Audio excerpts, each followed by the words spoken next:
युती अखेर तुटली, होईल होईल वाटत होतं, 10 बैठका झाल्या, मात्र काहीच निष्पन्न झालं नाही. काय आता पुढे? आम्ही भारतीय जनता पार्टी तर्फे परवा रात्री जी चर्चा झाली आणि त्या चर्चेमधून आम्ही 37 सीट त्यांना देतो म्हणून म्हटलं होतं. त्या 37 सीटची यादी आम्ही त्यांना पाठवली. त्यांनी आम्हाला त्याच्यामध्ये कुठल्याही प्रकारचं उत्तर दिलं नाही. उलट त्यांनी आमची 27 क्रमांकचा जो प्रभाग आहे, जिकडे आमचे सिटिंग नगरसेवक आहेत कैलाश गायकवाड, त्यांची सीट ते मागत होते. आम्ही म्हटलं आमच्या या प्रभागामध्ये तिन्ही नगरसेवक आहेत, सिटिंग नगरसेवक आहेत, आम्ही ही काही सीट देऊ शकत नाही. पण त्यांनी आग्रह होता. मग त्याच्यानंतर ते म्हणले आम्ही तुम्हाला कळवतो. त्यांनी कुठल्या प्रकारचा आम्हाला निरोप दिला नाही. आणि आज सकाळी आम्ही टीव्हीवर आता बघितलं की त्यांनी युती तोडली म्हणून असं जाहीर केलंय. आम्ही आता त्याच्यामुळे तयारीला लागलोय आणि आम्ही नक्कीच पुढचे जे 37 वॉर्ड, आम्ही 50 वॉर्डाची आमची तयारी झाली होती. 50 वॉर्डाचे आम्ही बीफॉर्मही आज तयार करून ठेवले होते. आता हे 37 वॉर्डाचे आम्हाला बीफॉर्म तयार करावे लागतील, वॉर्डाचे उमेदवारही तयार करावे लागतील आणि आम्हाला लढायची तयारी व्हावी. पण हा त्यांचा अंतर्गत वाद काल लक्षात आला असं की त्यांनी आम्हाला सांगतो. त्याच्यानंतर त्यांच्या अंतर्गत वाद जे आहेत ते वाद सगळ्या तुम्ही पण चॅनलवर सगळीकडे कव्हर केलेले आहेत. त्या वादामुळे त्यांनी ही युती, ही शिवसेनेने त्यांच्या स्वतःच्या अंतर्गत वाद आणि स्वतःचे वैयक्तिक उमेदवार ऍडजस्ट करण्याकरता ही युती तोडली. म्हणजे त्यांचं असं म्हणणं आहे की तुमची ताकद वाढली आणि आम्ही काही करू शकतो म्हणून तुमचा अहंकार वाढला आणि त्या अहंकाराने ही युती तोडलेली आहे. असा जर आमच्यामध्ये अहंकार असता तर काल आम्ही 37चा त्यांना प्रस्ताव दिला नसता. त्यांनी सांगितलेले 7 वॉर्ड आम्ही वाढवून दिले. आमचे चांगले वॉर्ड, सिटिंग वॉर्ड आम्ही त्यांना दिले. तिकडे आमचे नगरसेवक होते, मोहन साळवे असतील किंवा अप्पू हिवाळे असतील. पण तुमचा अहंकार इतका वाढलेला आहे की तुम्ही आम्हाला कमी जागा दिल्या, हे शहर आमचं होतं, आमची मोठी ताकद होती, असं त्यांचं म्हणणं आहे. आणि सीएम डीसीएमने हस्तक्षेप करून तुम्ही जुमाने ना कोणी. असं काही नाहीये. आम्ही जर तसं नसतं तर आम्ही लेखी स्वरूपात त्यांना का दिलं, आणि तुम्ही जर ती वाचली आधी तर त्यांना चांगले सगळे सिटिंग वॉर्ड आमचे त्यांना दिलेले आहेत. आज मोहन साळवे आमचा सिटिंग नगरसेवक आहे, अप्पू हिवाळे आमचा सिटिंग नगरसेवक आहे. हे सगळं असताना आम्ही त्यांना ते वॉर्ड ऑफर केले होते. पण त्यांचा आग्रह जो होता तो आमचा कैलाश गायकवाड म्हणून एक आहे आणि एक 20 नंबर मध्ये त्यांना या 2 वॉर्डसाठी त्यांचा खूप, जिकडे ऑलरेडी आमचे सिटिंग नगरसेवक आहेत. पहिल्या मीटिंग पासूनच त्यांच्या लक्षात येत होतं की तुमच्या डोक्यात काहीतरी चालू आहे. आणि इतकंच नाही तर तुम्ही तुमच्या इच्छुक उमेदवाराला कामाला लावलं होतं आणि चर्चेमध्ये आम्हाला अडकवलं होतं. असं काय, हे बघा तुम्हाला मी सांगतो, आम्ही तर 115 वॉर्डात सगळ्यांना काम करा म्हणून सांगितलं होतं. त्याच्या मागचा उद्देश हेच होता की बा उद्या काय संधी कोणाला मिळेल, कुठला वार्ड सुटेल माहित नाही. त्याच्यामुळे त्या पद्धतीने आम्ही सगळ्यांना कामाला लावलं होतं. आणि हा काही वैयक्तिक कोणाला असं नाही की तुला तिकीट कन्फर्म असं कोणालाच नसते. आमच्याकडे तर सगळ्या, आता काल रात्री आमची यादी आली, आता अजून 37ची तर यादी आमच्या हातात पडते. त्यांचं म्हणणं असं आहे की त्यांनी वैयक्तिक लोकांच्या ऍडजस्टमेंटसाठी आज युती तोडलेली आहे. घरची मंडळी, आपल्या घरातली मंडळी त्यांना ऍडजस्ट करायचे आणि त्याच्याकरता त्यांनी युती तोडली. त्यांचं म्हणणं असं आहे की युती न करणं हे महागात पडेल असं मी वारंवार सांगत होतो, असं त्यांचं म्हणणं आहे. तुम्ही आता कुणाला एक गोष्ट लक्षात ठेवा, राजकारणात कमी जास्त गोष्टी होत असतात, कुणाची परमनंट हे नसते. त्यांनी पण हे समजलं पाहिजे की आम्ही राजकारण करतो, तेही राजकारण करतो. त्यांनी पण काही समजुतीने घ्यायला पाहिजे होतं. मला सांगा, सिटीन 3-3 नगरसेवक देणं हे आमच्यासाठी पण अवघड आहे ना. शेवटी आमचाही संघटना, आमचाही पक्ष आम्हाला चालवायचा आहे. पुन्हा पुन्हा त्यांनी अहंकारावर बोट ठेवलेलं आहे. तुमच्या अहंकार कोणाला हे तुम्ही रोज टीव्हीवर बघतात. मला दाखवायची गरज नाही, बोलायची गरज नाही. कारस्थान केले ते मला माहित आहे, पण निवडणुकीच्या तोंडावर मी ते बोलणार नाही. आणि स्थानिक नेत्यांना आवरा, मला तोंड उघडायला लावू नका. स्थानिक नेते ठीक आहे, चिखलफेक कराल तर चिखलफेक होईल असा इशारा त्यांनी दिलाय आणि सावध केला आहे. हा त्यांनी स्वतः ह्याच्यावर आत्मपरीक्षण करावं. आम्ही कशाला सांगायचंय. बोला डॉक्टर. नाही, आता एक साहेब, या सगळ्या परिस्थितीनंतर, युती तुटल्यानंतर तुम्ही किती जागांवर आता निवडणूक लढवणार आहात? नाही, आम्ही आता तयारी करतोय. आम्हाला आता म्हणून तर मी थोडंसं मीडियाला म्हटलं होतं 1 तासाने भेटतो, पण तुम्ही आग्रह धरला म्हणून मग आम्ही सोडून आलो काम. आम्हाला तर सगळ्या आता या 37 वॉर्डात उमेदवार पासून बीफॉर्म पासून सगळी तयारी करायची. 3.5 तास शिल्लक आहेत. करू त्याला काय आमचे, हे बघा, उमेदवार तयार आहेत, बीफॉर्म काय लिहायचा विषय, आणि त्यांना सांगायचा विषय. तोच आकडा काय, किती अंदाजे किती? 87 साठी आमचा पूर्ण प्रयत्न आहे. फटका बसेल ना, युती तुटल्याचा फटका तर तुम्हाला बसेल ना आता. हे बघा, दोघांनाही आहे, प्लस मायनस तर होणारच आहे.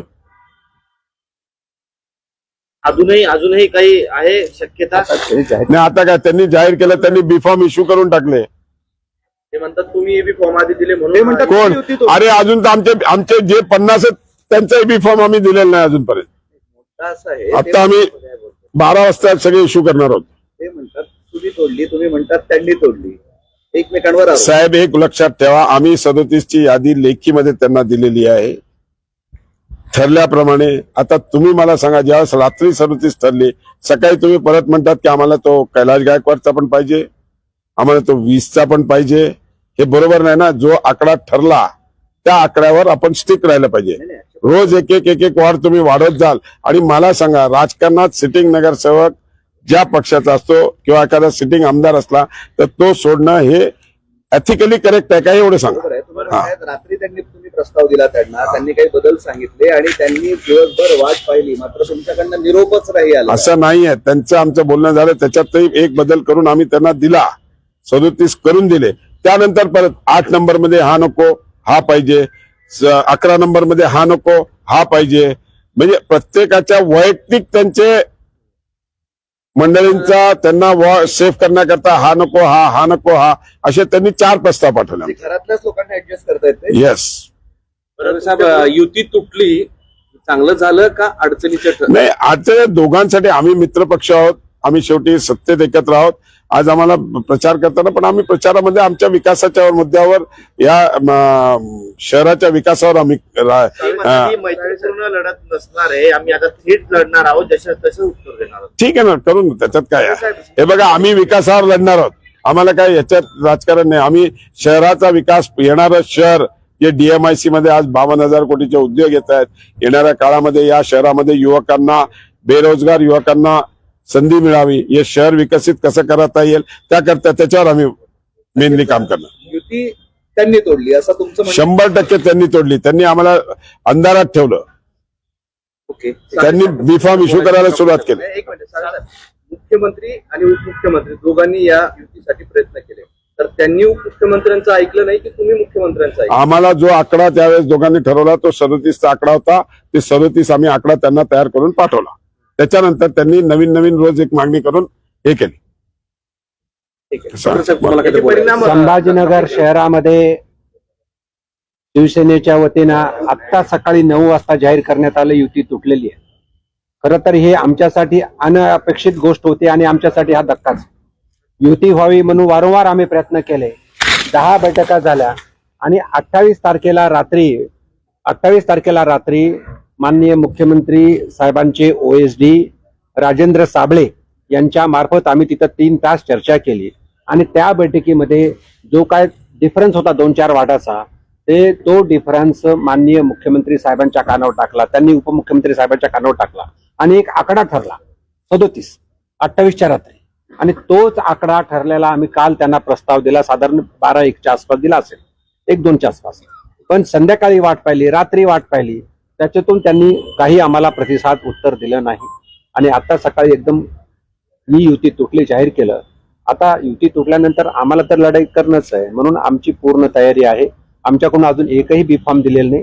50 बीफॉर्म आम्ही तयार केले होते आणि उरलेले जे 37 जागा आम्ही लढणार आहोत त्या ठिकाणी सुद्धा आम्ही लवकरात लवकर आमच्या पदाधिकाऱ्यांना बोलवलंय. त्याच्या माध्यमातून सगळे आमचे प्रमुख येत आहेत. आम्ही आणि एकंदरीत युती तुटणं या शहरासाठी युतीची गरज होती, पण शिवसेनेच्या माध्यमातून युती तुटली. जे होईल त्याची आम्ही तयारी चांगली करू. आता कोण मोठा होईल, कोण मोठा राहील? मोठा होईल हे जनता जनार्दन हुशार आहे, मतदार हुशार आहे. मतदार ठरवेल या शहराला विकास कोण करू शकतं आणि विकासासाठी नक्कीच आम्हाला खात्री आहे.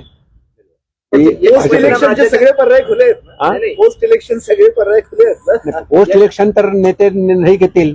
पोस्ट इलेक्शनचं परत युती होईल, त्यात काही सांगायची गरज नाही. राज्याच्या राजकारणावर म्हणजे तुम्ही वरती पण युती आहे अशा पद्धतीने थेट तुम्हाला आव्हान देतात.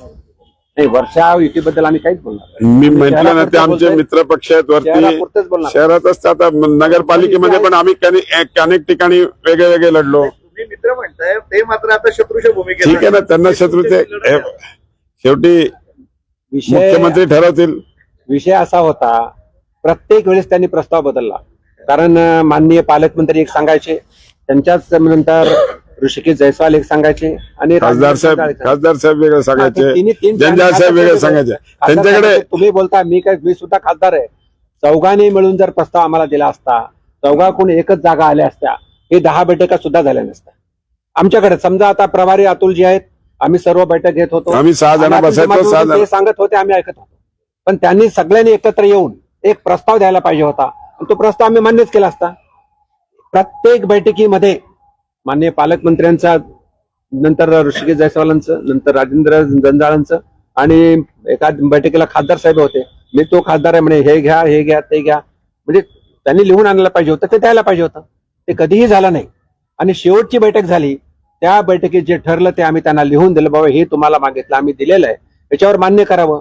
आमच्या अध्यक्षाने दिलं, ते मान्य करायला पाहिजे होतं, ते तर केलंच नाही. आता युती तोडली त्यांनी. 10 दिवसाची मेहनत वाया. दोघांच्या भांडणामध्ये तिसऱ्याचा लाभ झाला तर त्याला जबाबदार कोण? दोघांच्या भांडणामध्ये तिसऱ्याचा लाभ होऊ देणार नाही, कारण इथला मतदार हुशार आहे आणि मतदार निर्णायक मतं देतील.